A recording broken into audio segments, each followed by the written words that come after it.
On suit très simplement le livre des Actes, verset par verset, et puis on était au chapitre 4, quand Pierre et Jean qui ont eu l'occasion de partager la parole de Dieu. Ils ont eu l'occasion de la partager avec force, d'une belle manière. Paul disait en fait à ses amis, à ses frères et sœurs, priez pour que une porte s'ouvre pour la parole de Dieu.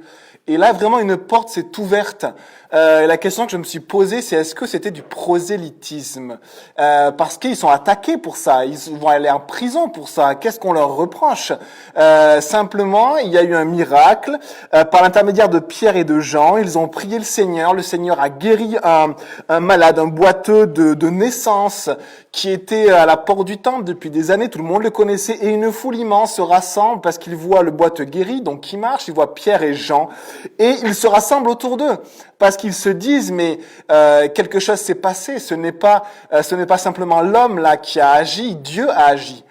Et du coup Pierre en profite pour simplement expliquer en fait ce qui s'est passé. Ce n'est pas par nos propres forces, ce n'est pas par notre piété que ce boiteux a été guéri et s'est levé et marche maintenant, mais c'est par la puissance du nom de Jésus-Christ, c'est par Jésus que vous avez crucifié et que Dieu a ressuscité. Et donc, il y a une porte qui s'ouvre pour l'évangile et il partage, en fait, il l'explique.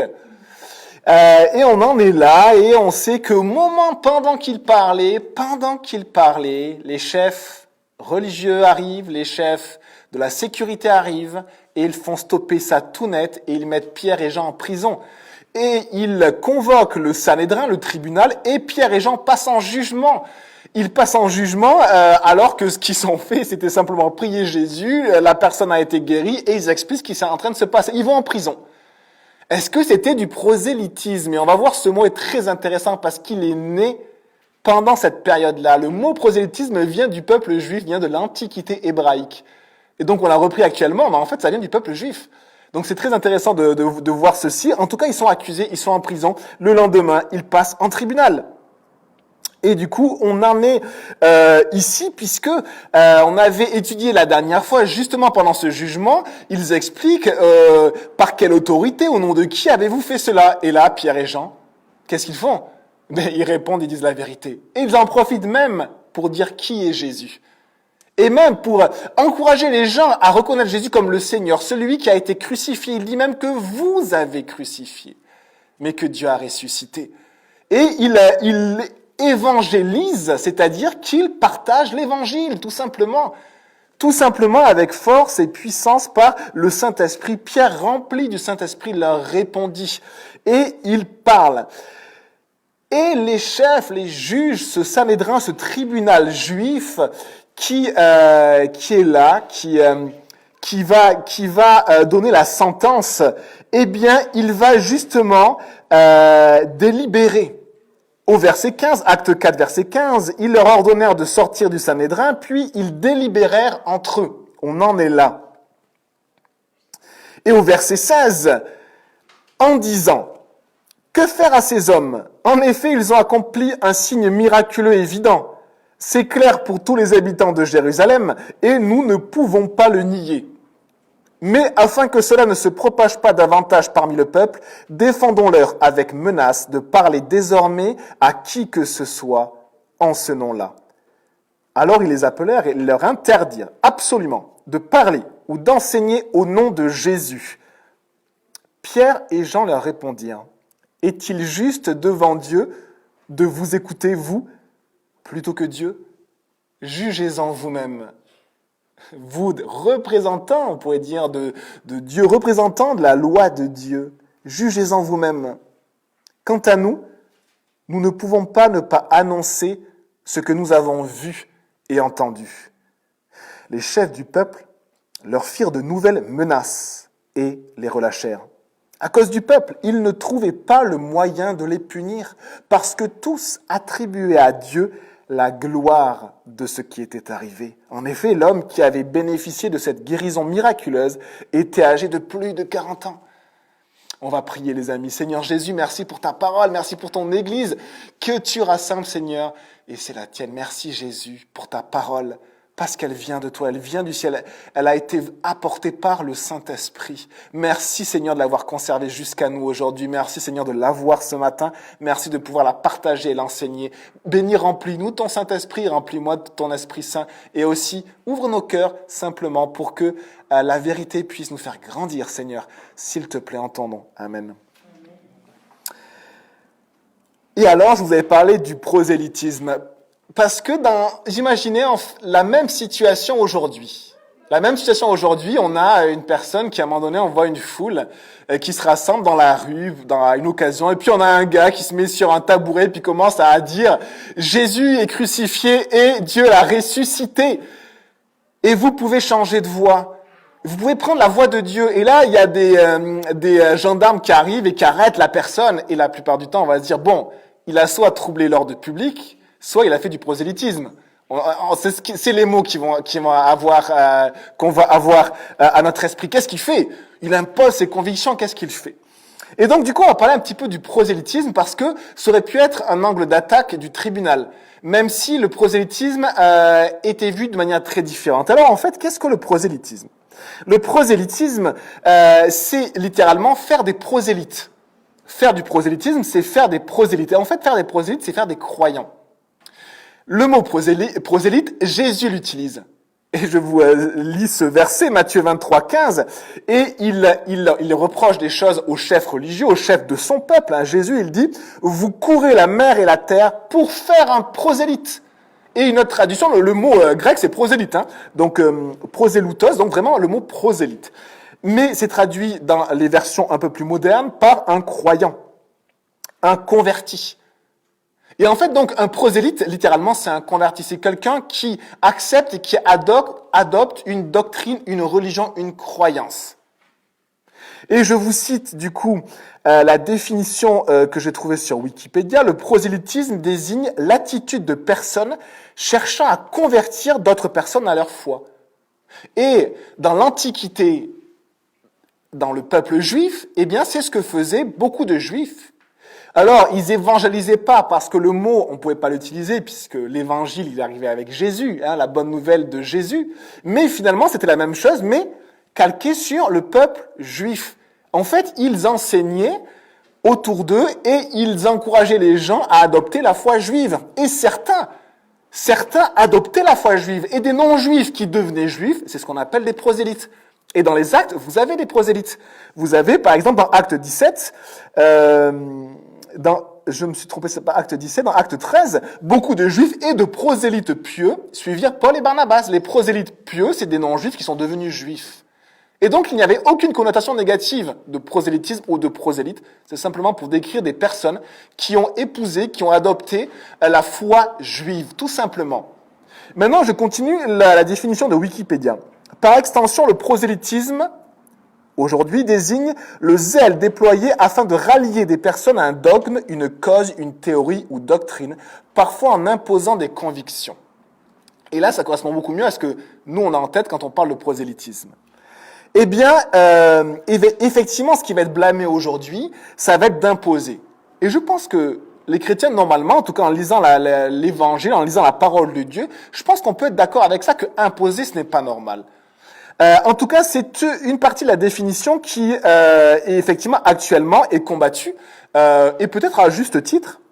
Et ce qui est blâmé aussi aujourd'hui, c'est de chercher à convertir. Alors là, c'est un peu plus ambigu parce que ça veut dire quoi chercher à convertir? Les Juifs cherchaient à convertir des non-Juifs au judaïsme, et certains se convertissaient. Et du coup, c'est ce qui se passait ici. Et est-ce que on peut accuser ici Pierre et Jean de prosélytisme? Eh bien, on pourrait accuser Pierre et Jean de prosélytisme parce que ils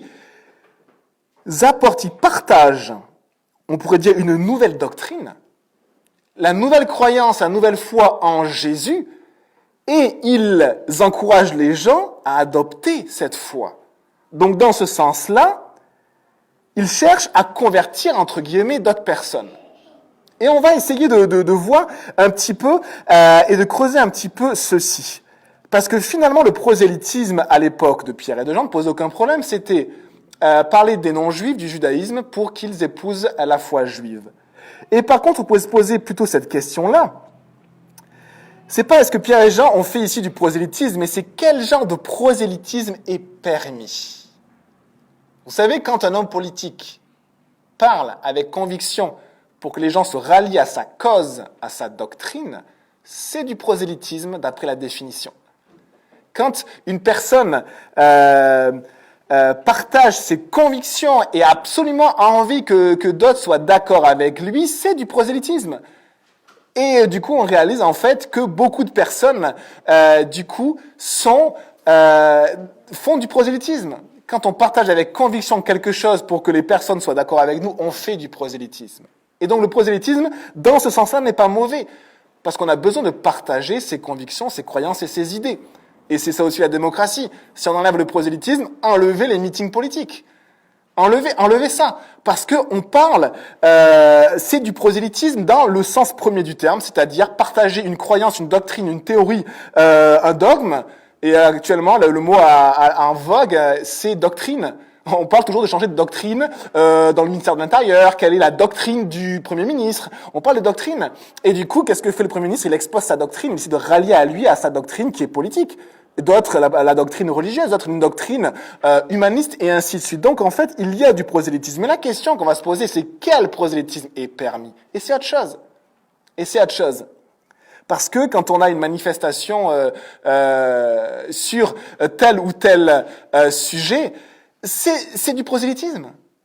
Et certaines manifestations sont valorisées par le gouvernement, et d'autres manifestations sont condamnées par le gouvernement. Et pourtant, les deux font du prosélytisme parce qu'elles partagent leurs convictions, tout simplement. Et nous sommes dans une démocratie où nous avons le droit de partager nos convictions, et quand nous ne pourrons plus le faire, ça ne sera plus une démocratie. Il faudra juste le dire. Il faudra juste dire, écoutez, c'est plus une démocratie. Il faudra juste mettre les mots qui conviennent. Et donc ici, c'est pas est-ce que Pierre et Jean font du prosélytisme, mais quel prosélytisme est-il permis? Et là, il va y avoir quelque chose qui va déranger. Ce n'est pas que Pierre et Jean parlent au peuple. Il y avait des enseignants, des scribes, qui des fois parlaient et enseignaient la parole de Dieu. Mais c'est qu'en fait, ils parlent de Jésus. Mais pas que de Jésus crucifié pour mes péchés. Mais pas que de Jésus crucifié pour mes péchés et pour vos péchés. Mais de Jésus crucifié et ressuscité, qui est le Seigneur. Et ce genre de prosélytisme, il est combattu. Il a été combattu depuis le début. Et il vit une opposition en premier qui n'est pas politique, qui n'est pas idéologique, qui n'est pas de l'ordre de l'argumentation, mais qui est de l'ordre spirituel. Ce genre de prosélytisme est combattu parce que spirituellement, il y a un combat. Il y a un combat. Et donc, je me suis posé cette question-là. Quel genre de prosélytisme est permis? Après, il faut aussi se remettre en question, nous les chrétiens. Parce que je crois que dans la définition du prosélytisme qui est décrit comme négatif, je pense que nos contemporains ont raison quand ils disent « c'est anormal d'imposer quelque chose ». Moi, je suis d'accord avec ça. Est-ce que Pierre et Jean ont imposé quelque chose? Et non, ils ont partagé. Nous avons le droit de partager la vérité, de partager l'évangile, et même plus que le droit, c'est ce que Dieu nous demande. Dieu nous demande de partager la bonne nouvelle de Jésus, même si c'est considéré comme un prosélytisme non permis. Mais pas d'imposer. Pas d'imposer. Si une personne ne veut pas entendre, eh bien, elle a le droit de ne pas entendre et on arrête. Parce que c'est ça l'évangile. L'évangile, c'est un cadeau. L'évangile, ce n'est pas un impôt qui est imposé. C'est un cadeau. Tu veux le prendre, prends-le. Tu ne veux pas le prendre, d'accord. Et donc, on se détache de ce prosélytisme actuel négatif. Je pense que les chrétiens ne font pas de prosélytisme dans ce sens-là. Et la deuxième chose, c'est que vous cherchez à convertir. Tu cherches à me convertir. Eh bien, c'est aussi quelque chose de négatif si on réalise qu'il n'y a que le Saint-Esprit qui peut attirer une personne à Dieu. Et il n'y a que la décision personnelle de la personne qui peut faire le choix de se convertir, c'est-à-dire de changer de voie. Ce qu'on attire, c'est changer de voie, d'être dans la voie qu'elle était et de prendre la voie de Jésus et de suivre Jésus comme son Seigneur. Ça dépend de la décision de la personne et il n'y a que le Saint-Esprit qui peut le faire. Donc on réalise que nous, on ne peut convertir personne. Quand on réalise ceci, eh bien, on va pas être virulent, on va pas être agressif quand on va partager l'évangile. on va être humble, on va être plein de paix, de joie, peut-être plein de conviction, parce que Pierre et Jean étaient pleins de conviction, mais on réalise en fait finalement, on ne correspond pas normalement, un chrétien, on va dire, qui se remet en question, eh bien, ne correspond pas à ce prosélytisme qui est blâmé aujourd'hui. Et donc, on peut dire, non, je ne fais pas de prosélytisme. Enfin, je peux faire du prosélytisme parce que je partage mes croyances, mais comme toi, tu fais du prosélytisme. Par contre, je ne fais pas de prosélytisme parce que je n'impose pas et je ne cherche pas à convertir. Par contre, je partage mes convictions parce qu'on est dans une démocratie. Et si on ne partage pas ces convictions, eh bien, il y a un problème. Et donc, voilà cette introduction sur le prosélytisme. Et maintenant, on va rentrer dans le texte. Verset 15. Ils leur ordonnèrent de sortir du Sanhédrin, puis ils délibérèrent entre eux, en disant que faire à ces hommes. Verset 16. En effet, ils ont accompli un signe miraculeux et évident, c'est clair pour tous les habitants de Jérusalem, et nous ne pouvons pas le nier. Mais afin que cela ne se propage pas davantage parmi le peuple, défendons-leur avec menace de parler désormais à qui que ce soit en ce nom-là. On voit que tout est centré, ce qui dérange les chefs, c'est Jésus. C'est vraiment le fait d'avoir dit que Jésus était crucifié pour nos péchés et ressuscité. Et que c'est le seul chemin pour aller à Dieu. Ça a été clair dans le message de Pierre et de Jean. Alors regardez. En effet, ils ont accompli un signe miraculeux, ça veut dire qu'ils ont devant leurs yeux un miracle. Ils ne peuvent le nier. Et c'est un problème pour eux. Parce que tous les habitants de Jérusalem reconnaissent ce miracle. L'homme est guéri, il est aux côtés de Pierre et de Jean, donc ils ne peuvent pas faire taire Pierre et Jean en disant « le miracle n'a pas eu lieu ». Ils sont un peu bloqués parce que ça les dérange. On se souvient du mot « ils étaient excédés ». Donc leur volonté première, c'est de faire taire Pierre et Jean, mais ils ne peuvent nier ce qui s'est passé. Et à la fin du texte qu'on a lu, le peuple même voyait ou reconnaissait que c'était Dieu qui avait fait cela. Ils sont embêtés. Mais afin que cela ne se propage pas davantage parmi le peuple, et en fait, qu'est-ce qui se passe ici? C'est que le problème, c'est, entre guillemets, cette nouvelle doctrine, ce nouvel enseignement, et en fait, simplement, l'enseignement sur Jésus crucifié et ressuscité. Ils ne veulent pas que l'on dise que Jésus est ressuscité, qu'il est vivant. Nous avons le droit de le dire autour de nous, les amis. Nous avons le droit de le dire, et Dieu même nous invite à le dire. Et Jésus est vivant, il est ressuscité. Moi, je le crois. Et je l'expérimente dans ma vie. Ils ne veulent pas que le message de Pierre et de Jean continue à se propager. Et alors, qu'est-ce qu'ils disent? Défendons-leur avec menace de parler désormais à qui que ce soit en ce nom-là. Ils ne veulent pas qu'ils continuent à parler de Jésus. On réalise la situation compliquée de Pierre et de Jean. On réalise que, à la fois, il y avait eu une action de Dieu incroyable et à la fois une opposition incroyable. Et on voit ici que l'opposition et les difficultés ne sont pas liées à un contexte particulier, ne sont pas liées à des arguments, à des idéologies particulières, mais sont liées à la personne même de Jésus. Ils ne veulent pas qu'il parle de Jésus et que ça se propage.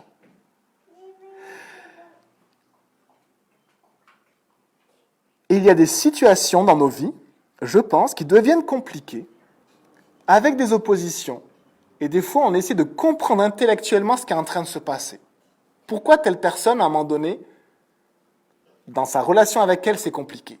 Pourquoi, à un moment donné, il y a des pics, des choses compliquées? Pourquoi on manque des fois de patience?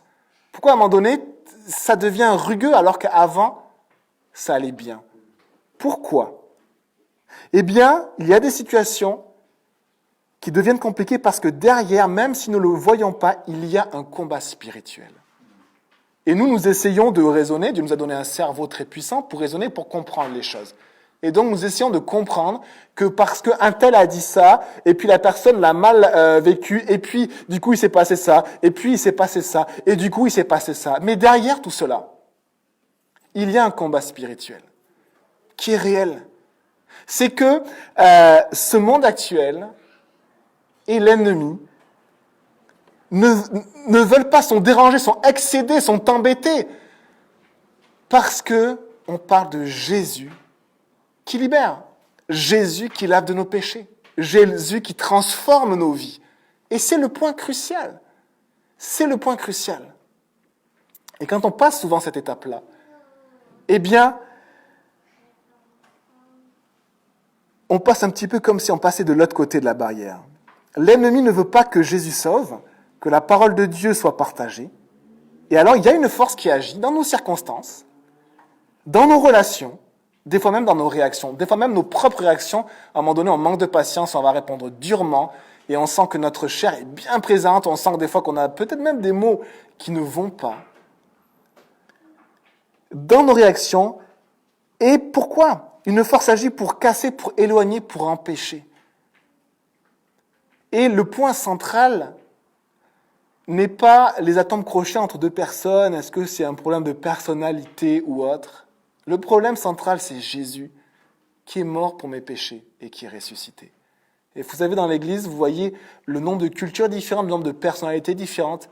Et vous savez, pour ceux qui vivent depuis un certain nombre d'années dans cette Église-là, qu'il y a des moments tellement bons, tellement extraordinaires en Jésus, tellement simples, où on a cette communion fraternelle en Jésus. Et parfois, c'est plus dur et c'est plus rugueux.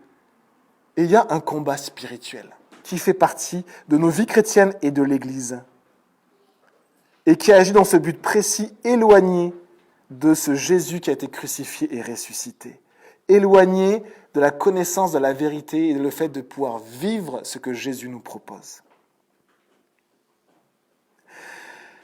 Avez-vous une foi morte ou une foi vivante ? C'est une discussion qu'on avait eue, on avait parlé de ça avec Steve, et avec des amis qui avaient la foi. Avez-vous une foi morte, une foi vivante ? C'est très étonnant parce que des fois on ne comprend pas, on peut se dire mais tout le monde est chrétien, qu'est-ce qui se passe ? Est-ce qu'il y a des oppositions ? Est-ce que c'est un peu plus difficile ? Pourquoi ? Eh bien je pense que le diable ne veut pas que notre foi en Jésus prenne vie, ni grandisse. Et il y a un point crucial, c'est que on peut tout à fait être attiré par Jésus, on peut vivre l'Église, on peut vraiment être très positif sur Dieu, croire en Dieu. Mais il y a un point sur lequel l'ennemi va vraiment attaquer et agir avec puissance. C'est le passage de cette foi à une foi vivante. Et ce passage-là, c'est de réaliser que Jésus est mort pour mes péchés. Et j'ai besoin d'être purifié, d'être transformé, de naître de nouveau, de naître à la vie de Dieu, et qu'il est ressuscité. Et on peut avoir une foi, je pense, une foi morte. C'est-à-dire on peut croire en Jésus, on peut croire en Dieu, mais que notre foi n'ait pas réalisé ce qu'est la croix. Parce que la croix est centrale, parce que Jésus est venu pour mourir sur la croix. Il est venu pour une seule chose, pour mourir sur la croix. Et donc, si on accepte Jésus sans la croix, on n'accepte pas Jésus. On accepte une partie de Jésus.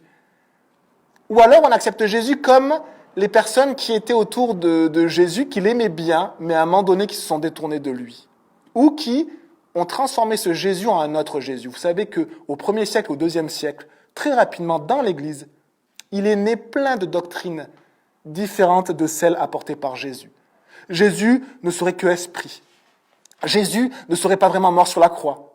Jésus ne serait qu'un homme comme les autres, mais que Dieu a choisi, une sorte de prophète simplement, comme Mahomet finalement.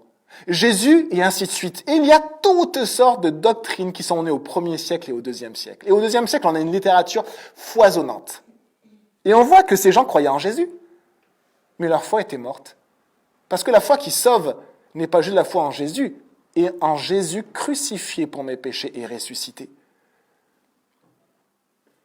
Et c'est un bon test pour nous-mêmes de se dire, est-ce que tu crois que tu as besoin d'être lavé de tes péchés parce que tu es loin de Dieu à cause de ton cœur, à cause de tes péchés? Et s'il y a une hésitation, s'il y a oui mais, s'il y a, eh bien, on peut juste inviter chaque personne à ouvrir son cœur à Jésus pour que Jésus la lave de l'intérieur. Parce que Jésus est mort pour nous laver. Il a pris nos péchés sur lui, il a vécu la condamnation, il est mort parce que c'est comme si le tribunal de Dieu jugeait Jésus comme si c'était nous à sa place. Et Jésus est mort pour nos péchés. Et nos péchés mettent une séparation définitive, exclusive entre nous et Dieu. Et Jésus est mort justement pour que cette séparation soit enlevée et que pour nous puissions être rapprochés de Dieu et l'appeler Père, être dans sa présence. Est-ce que notre foi est morte ou est-ce que notre foi a besoin de prendre vie? Croire en Jésus crucifié pour nos péchés et ressuscité, c'est ce qui nous fait passer spirituellement de la mort à la vie. Et cette Église est un lieu d'accueil pour tous ceux qui veulent venir vivre l'Église, qu'ils croient un peu ou pas en Dieu, qu'ils croient un peu ou pas en Jésus. Et bien sûr, on croit que dans l'Église, ce lieu de sécurité, l'Esprit Saint agit, la parole de Dieu est annoncée et Dieu transforme des vies. Des foi mortes deviennent vivantes. Si tu confesses de ta bouche le Seigneur Jésus, si tu crois dans ton cœur que Dieu l'a ressuscité des morts, ressuscité, ça veut dire qu'il est mort, crucifié. Tu seras sauvé. Tu seras sauvé. Est-ce que tu crois que Jésus est mort pour tes péchés, que Dieu l'a ressuscité? Est-ce que tu crois que c'est le Seigneur? Si tu confesses de ta bouche Jésus comme Seigneur, est-ce que c'est ton maître? Tu réalises que c'est le maître? Eh bien, tu seras sauvé. Et ici, on a une foi. Jésus nous propose une foi pas simplement qui change les habitudes. Vous savez, être en contact avec la parole de Dieu, même si on n'est pas né de nouveau, ça change nos habitudes parce que c'est beau. Être en contact, réaliser qu'on peut parler à Jésus, ça change nos habitudes. Il y a des choses qu'on ne va plus faire. Mais vous savez que Jésus ne veut pas simplement changer nos habitudes. Jésus veut nous transformer intérieurement. Il ne veut pas simplement que l'on change certaines choses de nos vies. Il veut nous transformer de l'intérieur. Passer de la mort à la vie. Est-ce que vous avez vécu ça? Est-ce que vous vous êtes donné entièrement à Jésus? Est-ce que Jésus est votre Seigneur? Est-ce que c'est le Maître? Est-ce que c'est lui que vous voulez suivre? Alors, verset 18, ils les appelèrent et leur interdirent absolument de parler ou d'enseigner au nom de Jésus. Pourquoi? Parce que Jésus sauve. Et parce que l'ennemi ne veut pas que Jésus sauve. Il ne veut pas que Jésus sauve. Voilà pourquoi ils veulent interdire de parler au nom de Jésus. Pourquoi? En fait, intellectuellement, c'est absurde. Il n'y a pas d'argument. Il n'y a pas d'argument. Ces gens ne faisaient rien de mal. Une personne a été guérie. Et les gens viennent et pensent que c'est eux qui ont guéri, disent non, c'est Jésus. Quel argument donner à cette opposition? Un argument spirituel. L'ennemi ne veut pas que l'on prêche Jésus-Christ crucifié. Il ne veut pas. Et du coup, voilà ce que disent ces personnes-là. Et d'une manière ou d'une autre, le monde tend toujours, vous savez, à déplacer le curseur. Il y a eu des époques, il y a eu des civilisations ou des nations qui se sont basées plus ou moins sur la religion chrétienne. Mais si vous connaissez un petit peu l'histoire, analysez toujours. Le monde tend toujours à déplacer le curseur sur autre chose que Jésus, crucifié pour mes péchés et ressuscité. Une religion, des dogmes, un chef religieux. Mais Jésus crucifié pour mes péchés et ressuscité? Non, toujours on décale le curseur. Et l'ennemi agit avec puissance pour décaler le curseur. Et le seul message que les chrétiens ont sur cette terre, c'est juste de faire comme Pierre et Jean. Jésus, c'est le Seigneur, celui que vous avez crucifié, que moi-même j'ai crucifié par mes péchés, et celui que Dieu a ressuscité, mort pour mes péchés, ressuscité pour me donner la vie. Est-ce que tu veux vivre? Est-ce que tu veux passer de la mort à la vie? Est-ce que tu veux être sauvé pour l'éternité? Ne pas passer en jugement, ne pas vivre la mort éternelle, mais être sauvé. Verset 19, Pierre et Jean leur répondirent, « Est-il juste devant Dieu de vous écouter, vous, plutôt que Dieu? Jugez-en vous-même. » J'espère que ça vous encourage, ce verset. Vous savez, les hommes construisent des sociétés, ou des empires, on dit, les hommes construisent des empires. Bon, ils construisent des raisonnements. Actuellement, ils construisent des empires, on a plein de projets mondiaux, l'Europe, mais sur plein de sujets aussi dans notre nation. Voilà, on construit. Ils apportent leurs pensées. Et ce sont de belles pensées tellement profondes qui sont des fois accouchées après des générations de recherches, de penseurs, de philosophes, de scientifiques. Ils argumentent leur pensée, leur choix. Et souvent, c'est bien, c'est beau. Ils montrent une voie, un chemin à suivre. Le monde montre une voie. Vous écoutez toutes les personnes, les représentants du monde, que ce soit un représentant d'une entreprise ou politique, ils montrent un chemin à suivre. Et qui englobe souvent beaucoup de personnes. Le but, c'est de montrer une voie et puis décide d'y mettre le maximum de personnes, par plus ou moins d'habileté politique. Donc ils construisent des raisonnements, des pensées, et puis il y a des pensées sur lesquelles peut-être on peut être d'accord, il n'y a pas de souci, mais tout cela vient des hommes. Et c'est la seule chose, à un moment donné, que j'ai dit à mon collègue, on discutait il y a quelques années sur des sujets sociétaux, et il me donnait ses arguments, je l'écoutais, et je me dis, c'est très intéressant ce que tu dis, mais le point de départ, c'est quoi? C'est que ça part de ton cerveau et de toi-même. Prenez Jérémie 17. Prenez le prophète Jérémie et Jérémie 17. Dieu, de tout temps, met en garde l'être humain. Contre quoi? Contre qui? Jérémie 17, verset 5. C'est Dieu qui parle à l'homme et à l'humanité.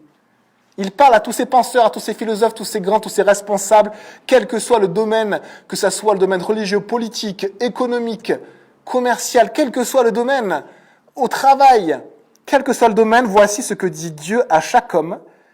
Pourquoi on dit voici ce que dit Dieu? Parce que c'est exactement ce qui est dit. Page 497, voici ce que dit l'Éternel. Maudit soit l'homme qui fait confiance à ce qui est humain. Maudit l'homme qui met sa confiance dans l'homme. Et qu'est-ce que dit l'homme? Il dit, mais mettons notre confiance en l'homme, qui prend des créatures pour appui et qui détourne son cœur de l'Éternel, qui prend des représentants humains, des pensées humaines pour appui et qui détourne son cœur de l'Éternel.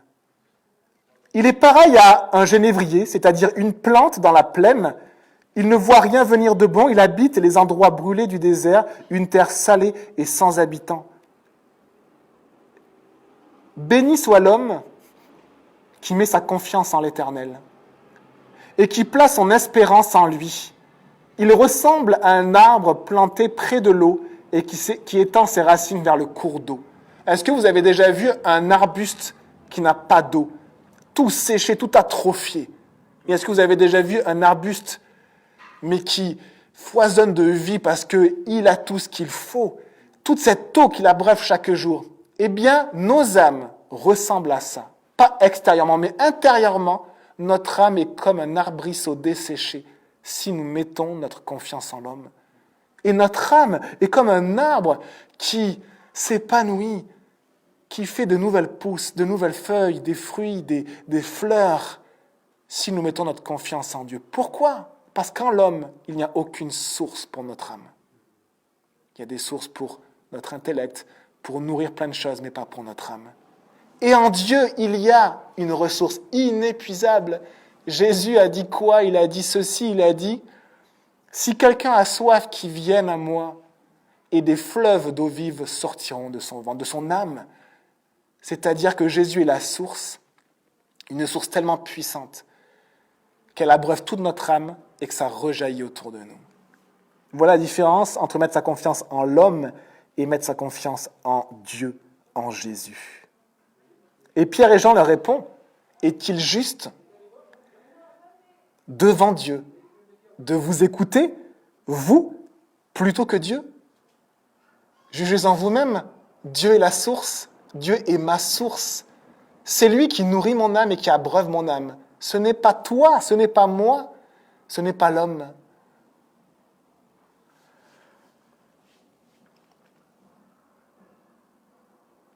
Et alors, que vont-ils faire au verset 20? Regardez ça.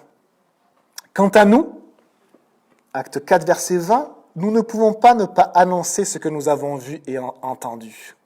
Ici, Pierre et Jean vont faire comme Josué. En fait, Josué, c'est un serviteur de Dieu qui a accompagné, qui a l'idée, qui a guidé le peuple de Dieu parce qu'il avait été appelé par Dieu à le faire. Et je vous invite à le prendre, Josué, chapitre 24. C'est quasiment la même réponse pour moi que Josué. Josué, chapitre 24, c'est tout à la fin du livre de Josué et c'est à la page 169. C'est après les 5 premiers livres.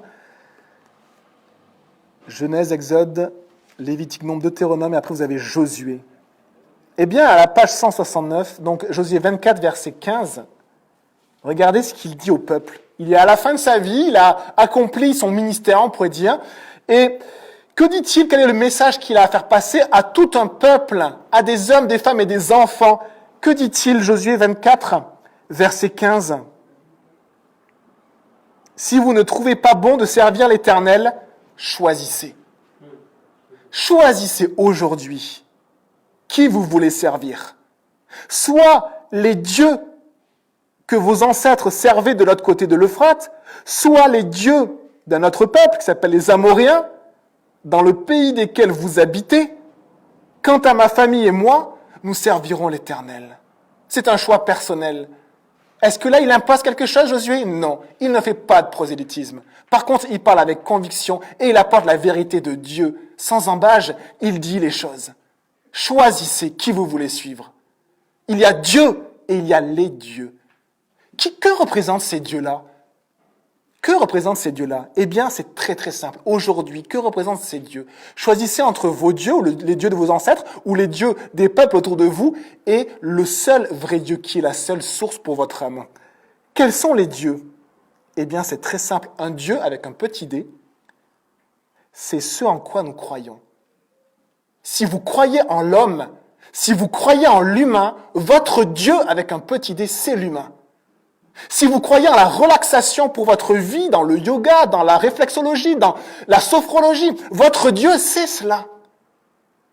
Si vous croyez au progrès de l'humanité, votre Dieu, c'est ça.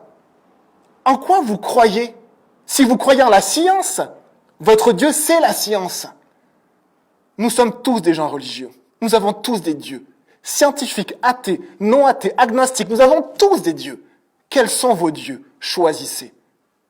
Choisissez qui vous voulez suivre. Et Josué dit ceci, Pierre et Jean disent cela. Moi et ma famille, quel que soit votre choix, quel que soit votre choix, si même on se retrouve seul, moi et ma famille, nous servirons l'Éternel. Moi et mes enfants et ma femme, et là je parle pour moi, nous servirons l'Éternel, nous servirons Jésus. Et nous voulons le servir toute notre vie. C'est ce chemin que nous avons choisi. Je crois en Jésus. Je crois que c'est lui le maître, que ce n'est pas moi, que ce n'est pas l'humain, que ce n'est pas la science le maître, mais que c'est Dieu. Ce n'est pas la philosophie, ce n'est pas l'humanisme, c'est Dieu. Jésus est le Seigneur et moi et ma maison, nous servirons le Seigneur.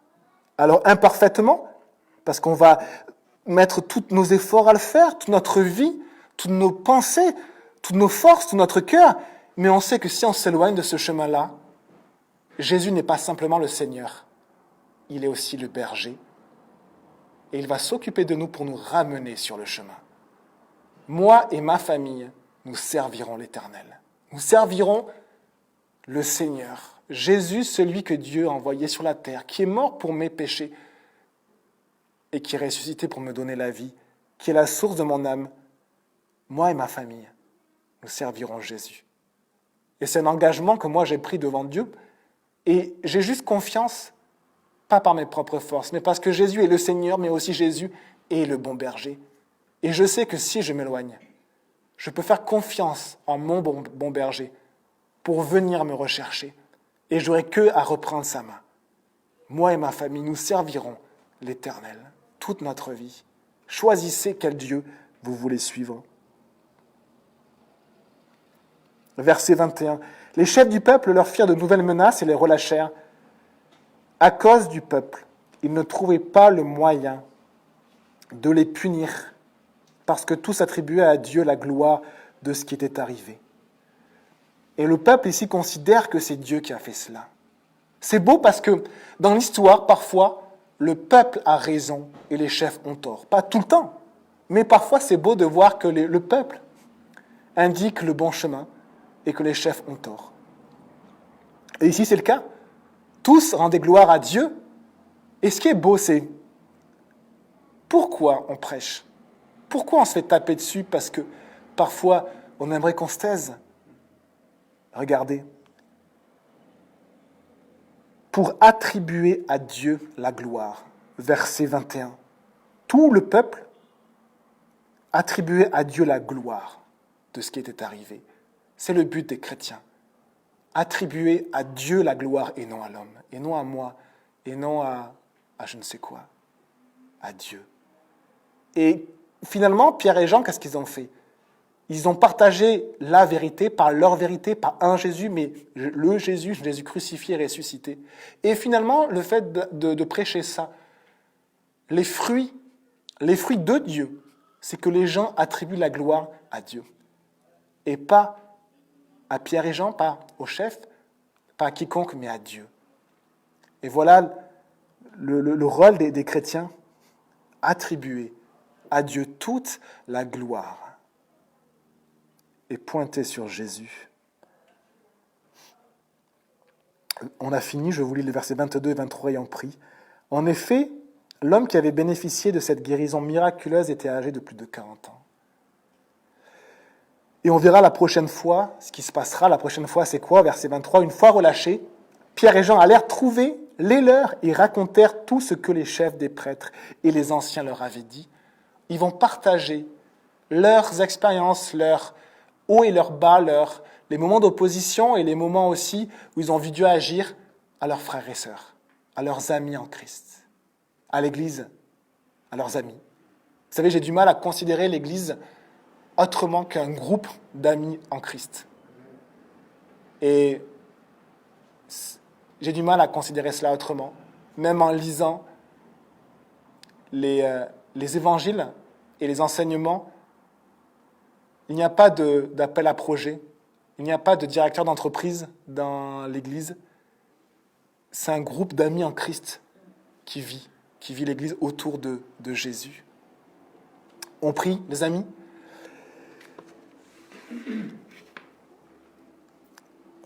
Seigneur Jésus, on veut te remercier ce matin pour ta parole. On veut te remercier parce que ta parole est notre nourriture, elle est source de joie, de paix et de vie pour nous.